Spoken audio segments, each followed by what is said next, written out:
성도들이 제일 좋아하는 성경 구절, 그것이 바로 여러 구절이 있지만 오늘 읽은 본문입니다. 이걸 흔히 축복장이라고 그러죠. 그런데 여러분 오늘 28장을 잘 보시면 14절까지는 축복장인데요, 15절부터는 저주란 단어가 계속 나오고 있죠. 그러니까 이 장은 결코 축복장이 아니에요. 엄격하게 말하면 축복과 저주장입니다. 그런데 사람들은 뒤에 거는 빼버리고 싶어요. 왜? 저주받기 좋아하는 사람 누가 있습니까? 축복받기 원해서 축복장 이렇게 생각합니다. 그래서 이 구절을 그렇게 좋아합니다. 그리고 실제로 이 구절들을 마음에 새기고 머리가 되고 꼬리가 되지 아니하며 기도할 때요, 특히 자녀들을 위한 기도할 때는 이런 기도가 제일 앞서죠. 그리고 또 사업하는 분들, 직장생활 하는 분들 앞에 가가지고 또 이런 기도 하잖아요. 나가도 복을 받고 들어가도 복을 받고 어떤 반죽 그릇이 복을 받고 이런 식으로 막 이렇게 기도를 해요. 그러니까 이 구절이 어느 사이인가 축복의 대명사가 되었습니다. 그런데 여기에서 말씀하는 이 복이 그냥 아무에게나 주어지는 게 아니라는 거예요. 오늘 28장 1절부터 뭐라 그랬습니까? 내가 내 하나님 여호와의 말씀을 삼가 듣고 내가 오늘 내게 명령하는 그의 모든 명령을 지켜 행하며 하는 것이에요. 그러니까 이 말씀은 듣고 행한다, 듣고 순종한다. 그래서 이걸 청종이라고 그러죠. 오늘 이 말씀은 청종하는 자에게 주시는 복이에요. 여러분 14절에도 뭐라 그랬습니까? 내가 오늘 너희에게 명령하는 그 말씀을 떠나 좌로나 우로나 치우치지 아니하고 다른 신을 따라 섬기지 아니하면 이와 같으리라, 이렇게 말씀하십니다. 축복에 대한 말씀이 양쪽에 1장에서도 14장 1절에서도 14절에서도 그냥 양쪽에서 그냥 이렇게 딱 가로로 쳐놨어요. 말씀에 순종하며 이렇게 기록을 해놓았단 말이죠. 얼마나 이걸 강조하는지 아시겠죠? 그러니까 이런 말씀인 거예요. 내가 너에게 용돈을 100만 원을 주겠다, 그랬단 말이죠, 아들한테. 그런데 너 열심히 공부해서 A 학점 받으면 내가 너한테 100만 원을 줄게, 그랬단 말이에요. 그래 놓고 또 마지막에 또 한 번 더 그럽니다. 너가 진짜로 A 학점을 받으면 이렇게 이야기를 하는 것과 똑같다는 말이에요. 그걸 강조하는 거죠. 그러니까 그냥 100만 원 못 줘, 그 말이거든요. 조건이 분명한 거예요. A 학점 받아야 된다. 그런 것처럼 하나님 말씀에 진짜로 순종해야지 내가 이 복을 주겠다고 말씀해요. 여러분 15절에는 뭐라고 말씀하고 있습니까? 내가 만일 내 하나님 여호와의 말씀을 순종하지 아니하여 지켜 행하지 아니하면 이 모든 저주가 내게 임한다고 말씀하죠. 그러니까 이건 뭐냐면 결국은 말씀에 순종하는 것이 그렇게 중요하다는 걸 강조하는 거 아니겠습니까? 여러분 성도들이 좋아하는 구절이 또 하나 있죠. 요한 1서에 나오는 말씀 있잖아요. 내 영혼이 잘됨 같이 내가 범사가 잘되고 강건하기를 간구하노라, 그렇게 기록한 말씀 있잖아요. 다 좋아하시거든요. 근데 그것도 여러분 조건을 잘 보세요. 이 사람들은 범사가 잘되고 강건하다, 이게 얼마나 좋은 축복의 말씀입니까? 그렇죠? 그런데 앞에 조건이 있다. 내 영혼이 잘됨 같이. 이제 이 사람, 이 편지를 받는 사람은 예수님을 믿어서 잘된 사람이에요. 그래서 네 영혼이 잘된 것처럼 인사말이죠. 범사가 잘 되고 강건했으면 좋겠다 이 말씀이거든요. 그러면 영혼이 잘 되지 않은 사람은 영혼이 잘 돼야 되죠. 그리고 예수님을 믿는 사람을 영혼이 잘 된 사람이라고 표현할 수 있는데 그거는 조금 넓은 의미고요.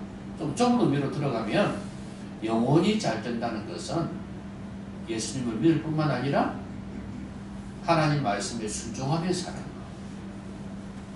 경건하게 사는 것, 그것이 영혼이 잘 되는 것이라고 말씀드릴 수 있어요. 이런 사람들에게 범사가 잘 되고 강건하다. 이런 걸 보면 아무렇게나 이런 복이 주어지는 게 아니구나. 청종하는 자에게 하나님께서 이런 복을 주시는구나 하는 걸 알 수 있습니다. 자, 그러면 하나님께서 이런 청종하는 자에게 어떤 복을 주신다고 약속하십니다. 제일 먼저는요, 1절에 이런 말씀이 있죠. 깊게 행하면 뭐라고요? 내 하나님 여호와께서 너를 세계 모든 민족 위에 뛰어나게 하실 것이라. 여러분 지금 이 말씀은 누구한테 하시는 말씀입니까? 누가 누구한테 하시는 말씀이에요? 하나님께서 지금 누구에게 하시는 말씀이에요? 아니 구체적으로 말씀 충성하는 자 말고 구체적으로 누구한테? 이스라엘 백성들에게 지금 주시는 말씀이에요. 이스라엘 백성들이 가나안 땅에 들어갔을 때 지금 이스라엘 백성은 땅도 없어요. 그렇죠? 이집트에 들어가서 살았는데 애굽에 들어가서 살았는데 결국 이제 쫓겨나게 됐잖아요. 그 수백만 년이 되는 사람들이 지금 출애굽해서 광야를 지나서 하나님께서 지시하신 곳 가나안 땅에 지금 들어가게 되어 있단 말이에요. 그 가나안 땅에 들어갔을 때 내가 너희들을 이 말씀대로 순종만 하면 너희들은 땅도 없지만 집도 없지만 모든 민족 위에 뛰어난 민족이 되게 하겠다. 이스라엘 사람들은 이 말씀을 진짜 가슴 깊이 새기고 있습니다.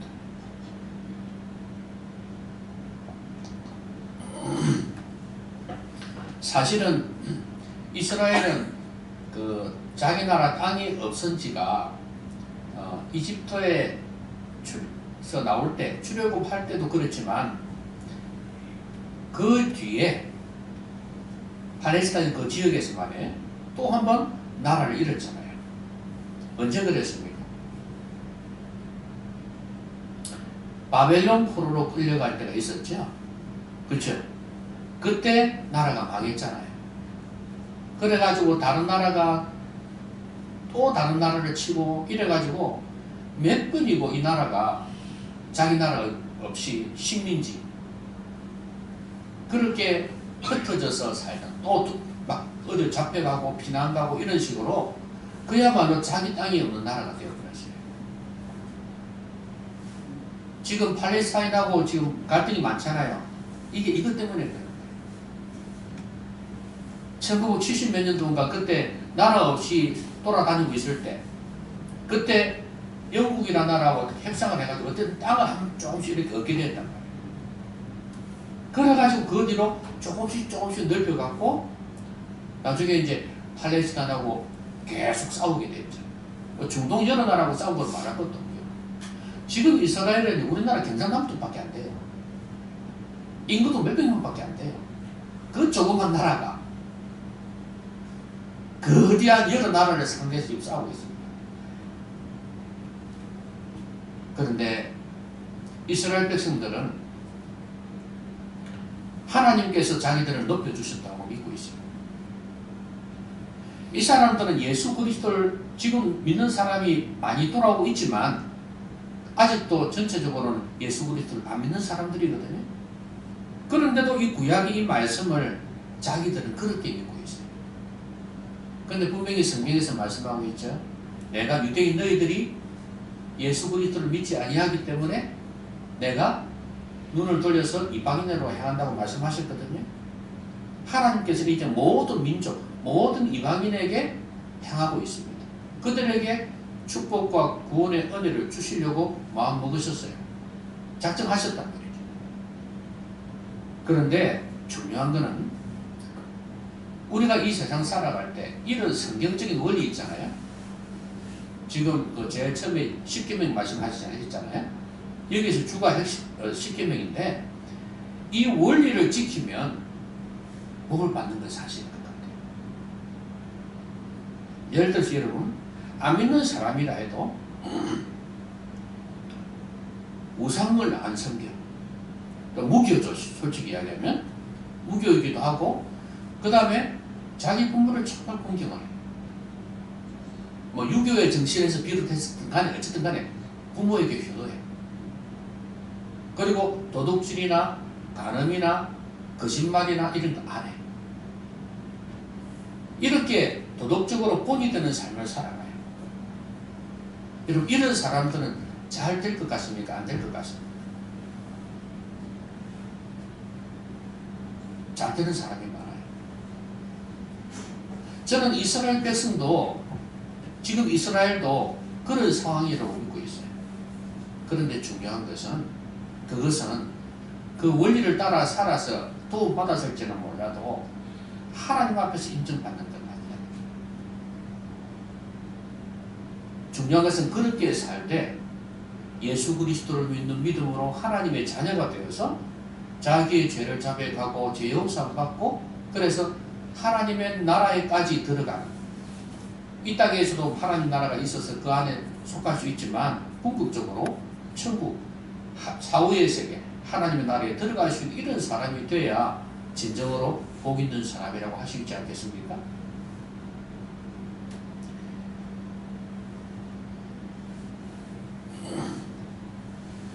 그 뒤에 보면 이런 말씀이 있죠. 머리가 되고 13절에 꼬리가 되지 않게 하시며 위에만 있고 아래에 있지 않게 하시리니 그랬거든요. 여러분 이 위에 있다는 게 많은 사람들이 부정적인 생각을 가지고 있어요. 위에 있다는 거. 얘는 하도 갑질하는 사람들, 권력을 남용하는 사람들이 많기 때문에 이걸 그렇게 별로 좋아하는 사람들이 많아요. 근데 여러분 그 권력이란 것도 돈이란 것도 제대로 사용하면 얼마나 가치 있는 줄 아십니까? 내 힘을 이럴 때 쓰라고 주신 거 아닌가? 이러면서 자기가 그것을 사용하는 사람들이 있어요. 그런데 여러분 남 아래에서 갑질을 당하는 그 슬픔을 겪어보지 아니하면 강한 나라들에 의해서 지배를 받아보지 아니하면 이 말씀의 중요성을 몰라요. 남 아래에 있지 않고 위에 있다는 이 말씀이 얼마나 축복된 말씀인지 여러분 알 수 있을 것입니다. 간혹 TV고 뉴스에 보면 갑질 당하는 거 나오잖아요. 그렇죠? 드라마에서도 그런 걸 묘사를 하는데 얼마나 비참하죠. 여러분의 자녀가 그런 데서 그렇게 비난받고 욕도 없고 무시당하고 낮은 대우를 받고 산다 생각해 보세요. 가슴 아파요. 그래서 사람들은 잘 되려고 애를 쓰는 거 아니겠습니까? 그래서 하나님께서 이렇게 높여주십니다. 이게 바로 첫 번째 하나님께서 청정하는 자에게 주시는 복이에요. 근데 이런 복을 아무에게나 주시는 게 아니란 말이에요. 하나님 말씀을 듣고 지켜 행하며 이런 사람들에게 복 주신다고 말씀합니다. 여러분 이런 말씀을 특히 이제 10계명 중심으로 해서 이 말씀을 우리의 삶에 그 원리를 잘 적용하는 것 정말 중요합니다. 이 교인들이 어떤 게 있냐면 나는 교회 다닌다, 예수 믿는다는 이걸 아주 큰 특권으로 생각해요. 맞아요. 그런데 이렇게 하나님의 말씀에 순종은 안 하면서 내가 예수 믿는 사람이라고 막 세상에서 자랑하고 떠들어대고 이거 정말 안타까운 일이에요. 부끄러운 줄 알아요. 교회만 다니는 게 그게 무슨 그런 특권이라고. 뭐 대단하다고. 중요한 것은 하나님 말씀대로 순종하며 사는 게 중요하지 않겠습니까? 세상 사람들이요, 교회 다니는 사람보다도 더 나은 사람들이 많이 있다는 게 이게 문제 아닙니까? 더 도덕적이고 이런 사람들이 드물지만 그런 사람들도 있어요.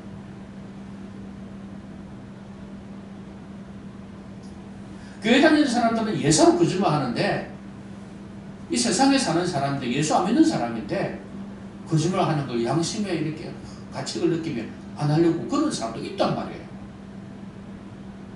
교회 다니는 사람은 부모를 그냥 예사로 그냥 내팽개쳐 버리는데, 교회 안 다니는 사람들은 지극히 부모를 생각하고 교도하는 사람도 있단 말이에요. 그러니까 이 말씀의 원리대로 사는 게 중요하지, 교회 다니는 것 자체가 중요한 게 아니다 이 말이에요. 그래 놓고 맨날 하나님께서 왜 나에게 복을 할 것이냐, 그래 놓고 맨날 해 뜨면 가가지고 그냥 빌고 그냥 소원 빌고 하죠. 여러분, 하나님은 그런 사람에게 복 주지 않습니다. 그건 우연히 생긴 거고 다른 사람이 도와주어서 하는 것 뿐이지, 하나님 주신 복은 절대 아니에요. 그런데도 뭔가 일이 잘 돼 놓으면 하나님이 나에게 복을 주셔서 그렇다 하면서 결국 자기를 높이는 거면서. 여러분, 하나님께서 이렇게 높여주신다고 약속하십니다. 이 높여주신다는 게 높은 자리에 올라서 남을 짓밟고 자기 혼자만 잘 먹고 잘 살라고 하는 말씀이 아니에요. 하나님께서 함께 해주심으로 높아지는 거기 때문에, 하나님이 원하시는, 지난주에 봤잖아요. 주를 경외하는 자는 주의 길을 걷는다. 주님의 방법대로 살게 되어 있습니다. 이런 사람 멋있지 않습니까?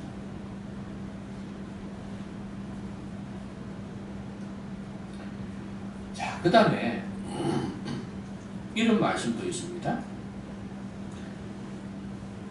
3절에 보니까 성읍에서도 복을 받고 들에서도 복을 받을 것이며, 그 다음에 내 몸의 자녀와 내 토지의 수산과 내 짐승의 새끼와 소와 양의 새끼가 복을 받을 것이며, 내 광주리와 떡반죽 그릇이 복을 받을 것이며, 내가 들어가도 복을 받고 나가도 복을 받고. 여러분, 이걸 보면 어떤 생각이 듭니까? 그냥 이걸 경제적인 면에서 물질적인 복이라고만 말하기에는 뭐 범위가 넓죠. 그렇죠? 이거는 그냥 한마디로 얘기하면 번영이라고 볼 수 있어요. 번성하다, 번영하다, 번영의 복이에요. 그 당시에 자녀가 많다는 것은 복이었습니다. 성문에서 적들과 그 면담할 때 수치를 당하지 아니한다 그랬잖아요. 전통의 화살이 가득한 것처럼, 화살통에 가득한 것처럼. 그래서 결국은 자녀가 많다는 것은 그 당시에는 하나님께 주시는 복이라고 생각했습니다. 그래서 창조의 원리에 따라서, 그래서 요즘도 그런 사람이 있죠. 아이들을 12명이나 낳고 그죠? 12집 채운다고 8명, 10명 뭐 이렇게 많이 낳는, 될수록 많이 낳는 사람들이 있어요. 알아서 하겠지만은, 어찌 키우려나 모르겠지만은 참 답답하다는 생각이 들죠. 그래 놓고 자식 온갖 고생 다 시키고 살기야 살겠지. 지금 우리나라 같이 복지가 잘 되어 있으면 살기는 살겠지. 그런데 얼마나 고생을 많이 하겠어요. 그런데 이 당시로는 그렇게 많이 낳는 게 복이었다는 말이에요. 그리고 여기 보면 성읍이나 들, 이거는 들은 아무래도 이제 농사하고 연관이 있겠죠, 그죠? 그래서 토지의 소산과 짐승의 새끼와 소와 양의 새끼가 복을 받을 것이며, 그 뇌 광조리와 뜻반죽권, 이 경제적인 문제거든요. 먹는 게 부족함이 없다는 이야기고, 그 다음에 경제적인 면에서 윤택하다는 이야기입니다. 그리고 내가 들어와도 복을 받고 나가도 복을 받을 것이야. 집 안에 있든 집 밖에 있든. 이 성읍이라는 단어를 그렇게 표현할 수 있는데, 그렇게 어떤 상황에 처해도 하나님께서 풍성하게 해주신다는 겁니다. 그런데 중요한 건 이 말씀을 보면 삶의 각 영역에서 하나님께서 함께 하셔서 복을 주신다는 의미가 아니겠어요? 그죠? 여러분, 우리의 삶에서 한쪽이 기울어지면요, 이걸 복이라고 할 수가 없어요. 한쪽으로 기울어지면 너무 힘들어져요. 저는 그런 과정을 봤거든요. 누가 봐도 이 집은 정말 대단한 집이에요. 괜찮은 집이에요. 부모도 잘 배웠고 집안대로 좋은 집안이에요. 그런데 이 자녀가 결혼해서 아이를 낳았는데 장애가 있는 아이를 낳아요. 장애가 난 게 무슨 죄냐? 맞죠? 죄가 아니죠. 그런데 이 세상에서 그 자녀 때문에 너무 힘들어하는 거예요. 처음에 애가 장애라는 이야기를 듣고 애를 끊으려고 그랬다는 거예요. 그런데 그렇게 하지 않고 결국은 애를 옆에 근육으로 인해서 태어나게 했는데 진짜 장애다 보니까 너무 힘들어하는 거예요. 그래서 온 가족들이 거기에 신경을 썼고 힘들어하고, 우리 기독교인들이야 장애에 대해서 그렇게 부정적이지는 않습니다만 세상 사람들은 그런 게 있잖아요. 지금 시대가 아무리 바뀌어졌다 하지만 그런 게 있단 말이에요. 그래서 세상 사람들 보는 눈이 그렇게 똑바로 보지 못하는 그런 경우가 있단 말이에요. 그래서 너무 그것 때문에 힘들어. 그것만 있는 게 아니죠. 아까도 말씀드렸듯이 너무 잘 되었는데 그냥 갑자기 가장이 병이 들어 죽는 경우도 생기고, 갑자기 죽을 때가 돼서 그런 게 아니고 젊었을 때 갑자기 그런 경우도 생기고. 그러니까 다른 건 다 좋은데 그러니까 한쪽으로 기우는 일이 생기는 경우가 있단 말이에요. 그러면 이것도 너무 힘들어지거든요. 근데 오늘 여기서 하는 말씀은 모든 영역에서 복을 받는다고 말씀합니다. 그러면 여러분 이런 생각이 들 겁니다. 야, 그러려면 어느 정도까지 해야지 내 삶의 전부가 100% 되겠냐? 여러분, 이 세상에서 절대로 각 영역에서 100% 안 됩니다. 내가 완벽하게 100% 순종할 수 있다면야 되겠지만 안 됩니다. 그러면 결국은 내가 순종하는 것도 가지가지 아닙니까? 이 말씀도 있고 저 말씀도 있고 여러 가지 있을 거 아니에요. 그렇죠? 그러면 이건 하나의 이상이에요. 이상. 말씀에 순종하면 100% 이상을 두고 순종하면 내가 이렇게 모든 영역에서 복을 주겠다는 그 말씀이 있거든요. 근데 우리는 실제로 그렇게 안 되잖아요. 순종하는 정도, 범위 이렇게 다 다르거든요. 그래서 우리의 삶이 획일적으로 이렇게 100% 복이다, 80% 복이다 이렇게 말할 수가 없다는 거예요. 그래서 우리는 그걸 이상함으로 두고 하나님 말씀에 절대 순종하려고 노력을 해야 된다. 그럴 때 우리의 삶에 그게 70이 될 수도 있고 80이 될 수도 있겠지만 하나님께서 붙잡아 주시고 가르쳐 주시면 된다는 말이에요. 이 번영의 복은 바로 그런 복입니다.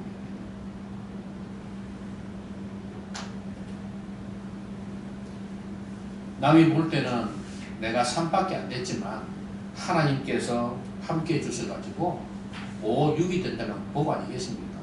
그렇죠? 남이 볼 때는 5, 6을 가지고 있으면서 그거 뭐 별거냐 싶은 생각이 들어도 내 입장에서는 3밖에 안 됐는데 5, 6 넘어가니까 얼마나 좋겠어요.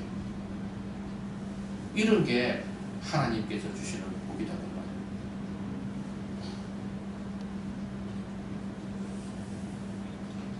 자, 그 다음에 12절에 보면 이런 말씀, 11절에 보면 이런 말씀이 있습니다. 그 말씀을 계속해서 반복해서 해놓고 있는데, 여호와께서 내게 주리라고 내 조상들에게 맹세하신 땅에서, 가나안 땅입니다. 내게 복을 주사 내 몸의 소생과 가축의 새끼와 토지의 소생을 많게 하시며, 그 다음에 여호와께서 너를 위하여 하늘의 아름다운 보고를 여시사 내 땅에 때를 따라 비를 내리시고 내 손으로 하는 모든 일에 복을 주시리니 내가 많은 민족에게 꾸어줄지라도 너는 꾸지 아니할 것이니 그 땅에 갔을 때 뭐 그 땅이 뭐 적과 꿀이 나오는 그런 뭐 아주 그 낭만적이고 이상적인 그런 땅은 아닙니다. 현실인데요. 그런데 너희들이 말씀에 순종할 때 내가 하늘의 보고를 열겠다. 이런 비를 내리시는 이것도 하나님 하시는 거 아니겠습니까?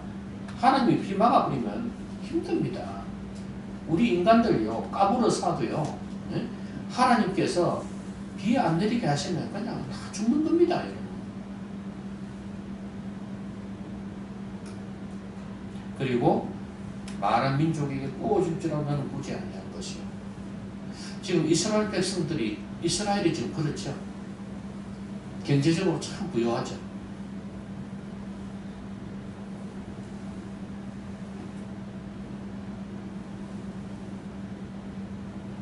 그래서 예수님을 믿지도 않는 이 나라가 이렇게 잘 산다. 그럼 여러분들은 이제 이런 생각이 들어요. 일본도 잘 살지 않나요? 중국도 잘 살지 않나요? 많이 잘 살아졌잖아요. 그죠?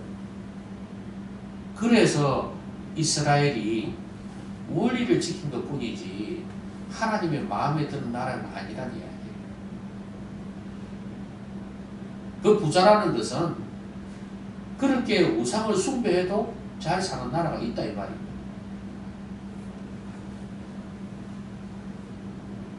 인도는 뭐 말할 것도 없죠. 지금 잘 살아가고 있습니다. 이제 점점 성장하고 있어요. 그 힌두교를 믿고 이슬람을 믿고 이랬는데도 그렇습니다. 그러니까 중요한 것은 무조건 잘 때는 경제적으로 부유해지는 여기에 방점이 있는 게 아니라는 사실을 꼭 기억을 해야 됩니다. 하나님께서 주시는 복이라야 됩니다. 그래서 하나님 말씀에 순종하고 듣고 청종하는 자가 되어야 된다는 걸 말씀합니다. 자, 이제 마지막으로 세 번째 주시는 복이 뭐냐 하면 7절에 보시면 이런 말씀이 있습니다. 이스라엘에게 있어서는 참 중요한 말씀이죠. 여호와께서 너를 대적하기 위해 일어난 적군들을 내 앞에서 패하게 하시리라. 그들이 한 길로 너를 치러 들어왔으나 내 앞에서 7길로 도망가리라. 이 말씀 기독교인들 참 좋아하는 구절 아닙니까? 적들이 한 길로 쳐들어와 7길로 도망간다. 순복음 교회에서 많이 사용하는 구절 아닙니까? 그렇죠? 근데 이스라엘 백성들은 늘 대적에게 시달리며 살았잖아요. 그래서 이 말씀이 정말 중요하다는 걸 알고 있습니다. 여러분 전쟁 터져가지고 지면 어찌 됩니까? 수많은 사람이 죽어나오고 가정이 파괴되고 그렇지 않습니까? 지금 우리는 이스라엘과 팔레스타인의 전쟁, 그 다음에 러시아하고 우크라이나 이 전쟁을 보면서 우리는 그냥 뉴스로만 듣는 것만 들으니까 예상을 생각하잖아요. 실제로 그 나라들 가운데 들어가면은요, 가족들이 죽고, 경제적으로 어려움 당하는 사람 부지기 있을 겁니다. 우리는 옛사람만 생각해서 그렇지, 그들은 너무 힘들어요. 그렇기 때문에 적에게 지는 거는 그냥 망하는 길입니다. 이스라엘이 그걸 당해봤잖아요. 얼마나 많이 당해봤습니까? 이스라엘 역사 속에서. 그리고 그 뒤에도 여러분 아시겠지만 이스라엘이 말씀에 순종하지 않은 우상 숭배하다 어찌 됐습니까? 이방 나라들에 의해서 공격을 당했죠. 그래가지고 아내와 딸들은 끌려가고 남자들은 죽이고 이런 일들이 많이 있었잖아요. 오늘 이 말씀에 순종하지 않았기 때문에 그렇습니다. 그래서 적들이 내 앞에서 패한다는 것, 이것만큼 복이 없는 거예요. 특히 이스라엘 입장에서. 여러분, 지금 우리에게 적은 누굽니까? 오늘날 여러분들에게 적은 누굽니까? 우리를 망하게 하려고 하는 존재. 여러분, 뭐 마귀를 생각하겠지, 그죠? 그죠? 마귀는 성도가 잘 되기를 원하지 않지 않습니까? 어쨌든 간에 망하게 하려고 하잖아요. 그런데 그 전에 그냥 우리 실상 현재 우리의 삶 속에서 살아갈 때 우리의 적, 라이벌, 경쟁자 있단 말이죠. 같이 윈윈하면 되는데 아니 이놈들이 꼭 자기가 잘 되기 위해서 다른 사람을 짓밟는다 이 말이에요.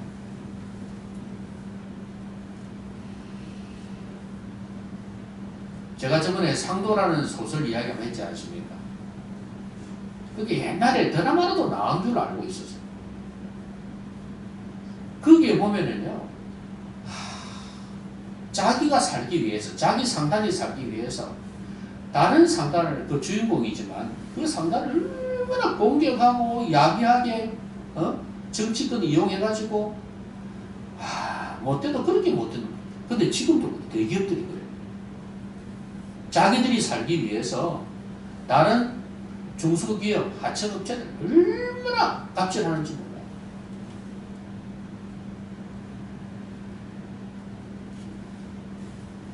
그들 입장에서는 적이 아니고 뭐겠습니까? 그런데 하나님께서 막아주신다. 얼마나 큰 은혜고 복입니다.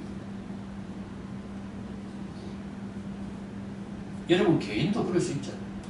나를 비난하는 사람, 나를 공격하는 사람 있을 수 있죠. 그죠? 나는 아무 잘못이 없는데 막 공격하고 비난하고 자기 이익을 위해서 그런 사람들이 있죠. 그럼 여러분들은 어떤 마음이 팔딱 뛰고 환장하겠네. 그러죠? 정말 미치죠, 미쳐. 그런데 결국에는 하나님께서 그들을 망하게 하신다. 악한 자를 망하게 하신다. 그런데 아까도 말씀드렸듯이 우리 성도에게 있어서는 마귀, 원수 마귀, 적이 있습니다. 이 적들은 정말 우리가 망하기를 원합니다. 여러분, 한 길로 쳐들어온다는 게 무슨 말인지 아십니까? 하나가 됐다는 거죠. 한 길로 쳐들어간다. 모든 에너지를 집중해서 나에게 공격이 온다는 이야기거든요. 그럼 7길로 도망간다는 건 뭐예요? 7이라는 숫자는 성경에서 완전수라고 그랬습니다. 그럼 7길로 도망간다는 건 뭐예요? 완전히 흩어져 버린다. 완전히 망했다는 이야기. 하나님께서 이런 승리를 주신다는 거예요. 악한 마귀가 우리를 아무리 공격을 해도 악한 마귀는 이용하는 게 여러 개 있죠. 세상 사람도 이용할 거고, 그렇죠? 세상에 돈 가지고 이용할 거고, 뭐 바이러스 같은 질병 가지고 이용도 할 거고, 어쨌든 간에 여러 가지를 이용해서 우리 성도를 공격할 거란 말이죠. 그런데 우리가 하나님 말씀에 순종할 때 이 원수들에게서 우리를 지켜주신다. 그렇다고 해서 이 땅에서 안 죽는 거 아닙니다. 병 안 드는 거 아닙니다. 그런데 성도 개개인은 그걸 느낄 수가 있어요. 병 나아도 또 병들겠고, 결국은 죽게 되겠지만, 그러나 이 땅 살아가면서 하나님께서 간섭하시고 함께 하시는 걸 경험하게 된다. 당연히 죽고 난 뒤에 하나님 앞에 갈 때는 병도 없이 건강하게 회복이 되겠죠. 나중에 우리 몸이 부활할 때 말이에요. 이스라엘 백성이 적들에 의해서 나라가 완전히 쑥대밭된 그런 경험들이 있고 또 앞으로도 그렇게 될 것이라고 경고하고 있습니다. 이 말씀을 그냥 네가 순종하면 복 주겠다는 이런 말씀으로 받아들여서는 안 돼요. 거꾸로 이야기는 뭐예요? 순종하지 아니하면 너희들 힘들 줄 알아라. 성경에는 그 단어를 쓰자면 저주를 받을 줄 알아라. 그 말입니다. 그러니까 이 말씀은 아이고 그냥 순종하면 좋겠네. 그런데 뭐 순종 안 하면 못 받는 거지 뭐 이게 아니다 이 말입니다. 순종하지 아니하면 반대가 된다는 저주가 된다는 걸 우리에게 경고하고 있다는 것을 말씀하겠습니다. 복은 아무에게나 주시는 게 아니에요. 이 높임을 받는다는 거, 잘 된다는 거, 형통한다는 거, 그리고 번영한다는 거, 그리고 승리한다는 거, 이런 복은 아무에게나 주시는 게 아니에요. 하나님 말씀을 듣고 순종하는 자에게 주시더라. 저는 여러분이 또 여러분의 가족이, 여러분의 자녀가 이런 믿음의 사람들이 되어서 이런 복을 마음껏 누릴 수 있기를 주님의 이름으로 기원합니다. 기도하겠습니다. 오늘 말씀 생각하면서 같이 한번 기도하겠습니다.